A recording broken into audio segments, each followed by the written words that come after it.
जयंत चौधरी पिछले 20 सालों से राजनीति में है। 2009 में वो पहली बार सांसद बने। बावजूद इसके उनकी चर्चा आज से पहले कभी इतनी नहीं हुई।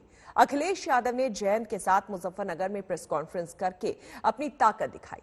अमेरिका के टेक्सास में जन्मे जयंत चौधरी की बदौलत अखिलेश को पूरे पश्चिमी उत्तर प्रदेश में अपनी साइकिल दौड़ती दिख रही है। आखिर क्या है जयंत चौधरी की कहानी, जिनकी चुनाव से पहले ही बीजेपी से सपा तक इतनी डिमांड है?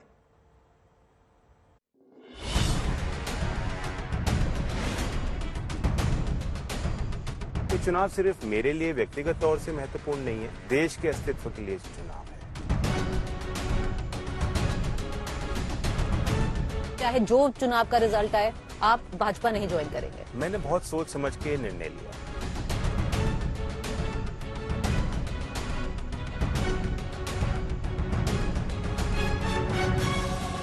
मेरे लिए कोई डू और डाई चुनाव। आप लगे रहेंगे?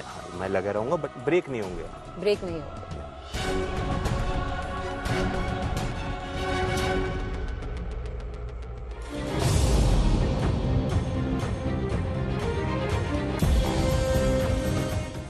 साल से ज्यादा वक्त से जयंत चौधरी राजनीति में है, लेकिन आरएलडी समर्थकों को लगता है कि अब कहीं जाकर उनके नेता का टाइम आ गया है और चौधरी चरण सिंह के पोते के नेतृत्व में आरएलडी सियासी आसमान जरूर छुएगी। अजीत सिंह के निधन के बाद इसी साल जयंत चौधरी को आरएलडी का अध्यक्ष बनाया गया। जयंत चौधरी का जन्म 27 दिसंबर 1978 को अमेरिका के टेक्सास में हुआ। वो 15वीं लोकसभा में 2009 से 2014 के बीच मथुरा से सांसद बने। 2012 में मार्च से विधायक भी चुने गए, लेकिन 2014 में मोदी लहर में वो हेमा मालिनी से चुनाव हार गए। इसके बाद आरएलडी सियासी तौर पर पिछड़ गए। उसके पारंपरिक जाट वोट पर बीजेपी ने कब्जा जमा लिया और पार्टी के राजनीतिक भविष्य पर सवाल उठने लगे, लेकिन जयंत चौधरी ने हार नहीं मानी। पॉलिटिक्स में आपने देखा ही है कि चीजें चेंज होती रहती है। कोई चीज हमेशा के लिए नहीं है। 5 साल का मौका जनता देती है। कोई पट्टा नहीं आपको पहना दिया कि आप यहाँ रहोगे। तो आज ये जो अहंकार आज आप देखते हैं कि सत्ताधारियों में एक अजीब सा अहंकार आ गया है। उन्हें लगता है कि हम रहेंगे।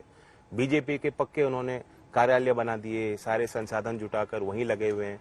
गलत फैसला भी लेकर सरकार मानने को तैयार नहीं है कि हमने गलती की है। जयंत चौधरी राजनीति में मौके की तलाश में थे। किसान आंदोलन ने उन्हें दोबारा पैर जमाने का मौका दिया, जिसे जयंत चौधरी ने खाली नहीं जाने दिया। वादे की साजिश कर रहे हैं, ये नहीं होगा। गाजीपुर पर राकेश टिकैत के आंसुओं ने सिर्फ किसान आंदोलन को ही नहीं बचाया, पश्चिमी उत्तर प्रदेश में जाट मुसलमानों को करीब लाने में अहम भूमिका निभाई।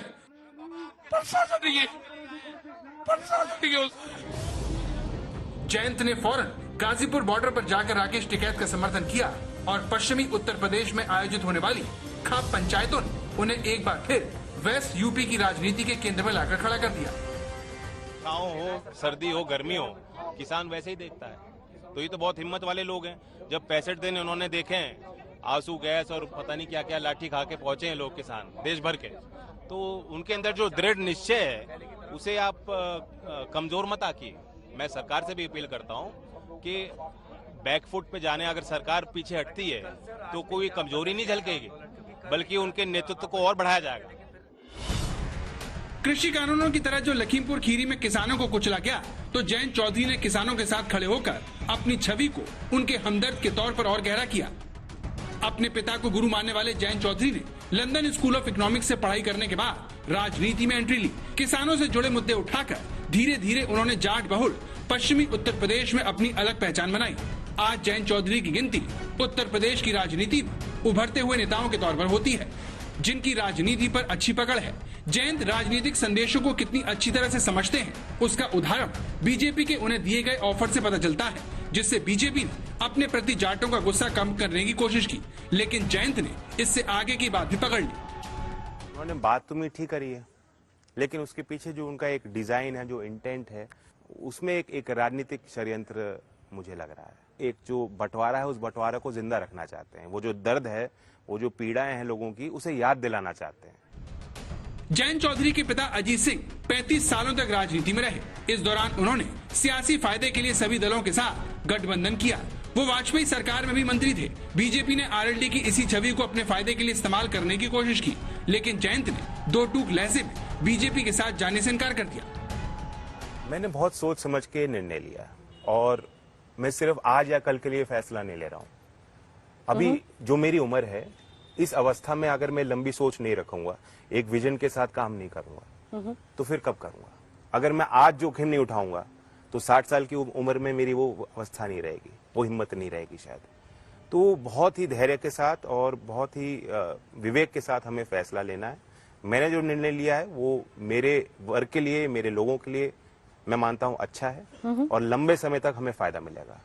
और सिर्फ यूपी नहीं जी, हमारी योजना, हमारी थिंकिंग ये है कि जो किसान की एक उनको लगता है कि हमारी कमी है राष्ट्रीय मानचित्र पे, राजनीतिक गलियारों में किसान की पूंछ कमजोर हुई है। तो मैं चाहता हूं कि हम अपनी पार्टी को वहां उस मुकाम तक पहुंचाएं, वो एक वायबल प्लेटफॉर्म उनके लिए बनाएं ताकि उनकी आवाज बुलंद हो। चौधरी चरण सिंह किसानों के सबसे बड़े नेता माने जाते थे, जिनका प्रभाव किसी क्षेत्र और जाति के दायरे से ऊपर था। जयंत अपने दादा की इसी राजनीतिक विरासत को दोबारा हासिल करने का ख्वाब देख रहे हैं। चौधरी चरण सिंह की तबीयत खराब होने के बाद अजीत सिंह ने राजनीति में एंट्री ली। तब वो दुनिया की बड़ी कंपनियों में शुमार IBM में नौकरी पाने वाले पहले भारतीय इंजीनियर थे। जयंत भी विदेश से पढ़कर गांव की खाक छान रहे हैं। वो अच्छे से जान गए हैं कि राजनीति में कामयाब होने के लिए चौधरी चरण सिंह का पोता होना काफी नहीं है। मुजफ्फरनगर से कुमार अभिषेक और प्रीति चौधरी के साथ आज तक ब्यूरो।